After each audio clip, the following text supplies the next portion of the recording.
Road tax भरने के बाद भी उसे टोल टैक्स भरना पड़ता है। ये सारा ट्रीटमेंट सिर्फ आम जनता के लिए है। भारत में करीब 4.5 लाख एक्सीडेंट हर साल होते हैं। आम जनता को मिलता क्या है?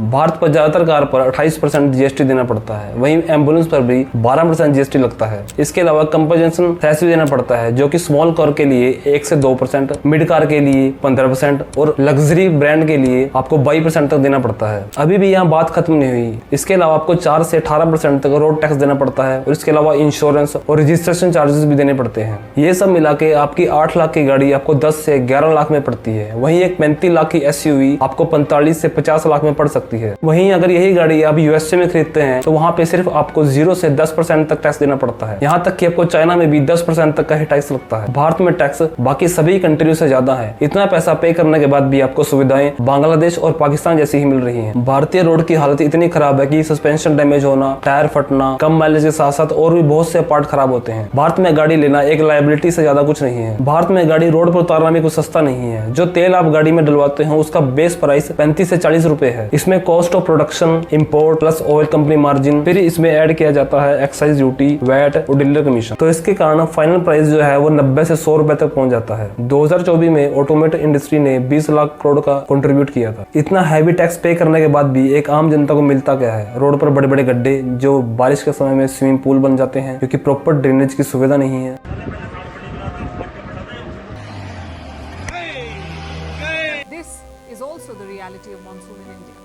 अनफिनिश्ड रोड प्रोजेक्ट जो कई सालों से बीच में पड़े हैं, जिनके कारण बहुत से लोगों ने अपनी जान गंवाई है। अभी भी भारत में स्मार्ट ट्रैफिक सिग्नल हर जगह नहीं लगे हैं। ये कुछ ही बड़े बड़े शहरों में लगे हैं। ये ट्रैफिक सिग्नल ट्रैफिक के हिसाब से अपने सिग्नल को बदल देते हैं। इनमें पहले से टाइम सेट किया हुआ नहीं होता। इसके अलावा पूर्ली डिजाइन इंटरसेक्शन है, जिनके कारण जाम लग जाता है। इसके अलावा अगर कोई अपनी गाड़ी को बाजार में ले जाता है तो वहाँ पर कोई पार्किंग की सुविधा नहीं है। गाड़ी को बीच रास्ते पर ही लगाना पड़ता है। अगर पार्किंग है भी तो वो पेड पार्किंग है। इतने सारे टैक्स भरने के बाद भी उसे पार्किंग के लिए पे करना पड़ता है। रोड टैक्स भरने के बाद भी उसे टोल टैक्स भरना पड़ता है। अगर रोड पे कोई एक्सीडेंट हो जाए तो एम्बुलेंस टाइम पर नहीं पहुंचती। एम्बुलेंस जाम में फंसी है। ये हमारे भारत की व्यवस्था सुधरनी चाहिए। पुलिस भी 1-1 घंटा देरी से पहुंचती है। ये सारा ट्रीटमेंट सिर्फ आम जनता के लिए है। अगर कोई पॉलिटिशियन वहां से गुजर रहा हो तो उसके लिए सारे सिग्नल खुद ब खुद ग्रीन हो जाते हैं। यहाँ तक कि एम्बुलेंस पुलिस भी उसके साथ साथ चलती है। अगर एक साधारण आदमी गलती से कोई नियम तोड़ देता है तो इतने ज्यादा फाइन लगाए हुए हैं कि वो इसे पे भी नहीं कर सकता। इतने सारे पैसे खर्च करने के बाद भी कोई world class car Indian public को नहीं मिल रही। ज्यादातर गाड़ियां तो क्रैश टेस्ट में फेल है। ये कोई कार्डबोर्ड के डिब्बे से ज्यादा कुछ नहीं है। कितनी इंडियन कार तो ग्लोबल NCAP टेस्ट में फेल हो चुकी हैं। ये टेस्ट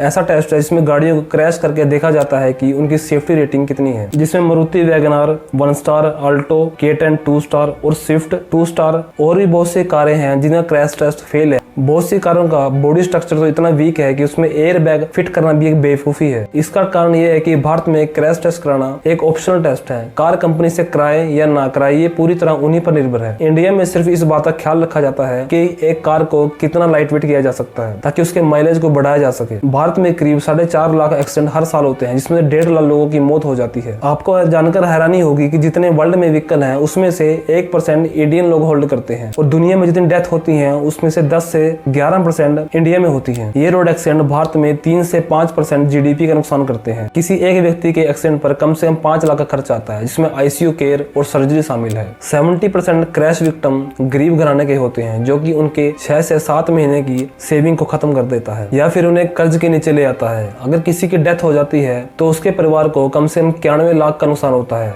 जो कि वो अपनी पूरी उम्र कमाते। भारत के लोग इन घटिया गाड़ियां खरीद रहे हैं और धीरे धीरे गरीबी की ओर बढ़ते जा रहे हैं। जब भी कोई इन गाड़ियों को अपने ऑफिस या अपनी बेटी की शादी के लिए खरीदता है तो गाड़ी की कीमत पहले 3 साल में ही कम से कम 40% तक गिर जाती है। जहां भारत में एक क्रैश टेस्ट करना एक ऑप्शनल टेस्ट है, वहीं चाइना में ये एक मैंडेटरी टेस्ट है। चाइना में अगर एक गाड़ी खरीदते हैं तो 10 से 11 लाख की गाड़ी के अंदर भी 6 एयरबैग मिल जाते हैं।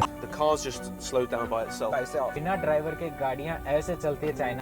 हाई क्वालिटी बिल्डअप के कारण चाइना की गाड़ियां America, Europe, Australia, middle east तक सेल होती हैं। वहीं पर इंडियन गाड़ियां अफ्रीका और लैटिन अमेरिका की मार्केट तक ही सेल होती हैं। चाइना ग्लोबल ऑटो प्रोडक्शन का 7.1 तक एक्सपोर्ट करता है, वहीं इंडिया सिर्फ 0.84 तक ही एक्सपोर्ट करता है। जब भी आप कोई गाड़ी खरीदे तो उसका क्रैश टेस्ट जरूर चेक कर लें। ये लिस्ट फोर्ब्स ने निकाली है, जिसमें पहली 3 गाड़ियां टाटा की हैं। कोशिश करें कि रेटिंग 5 स्टार हो और स्कोर ज्यादा हो। आप इसे गूगल पर जाकर चेक कर सकते हैं।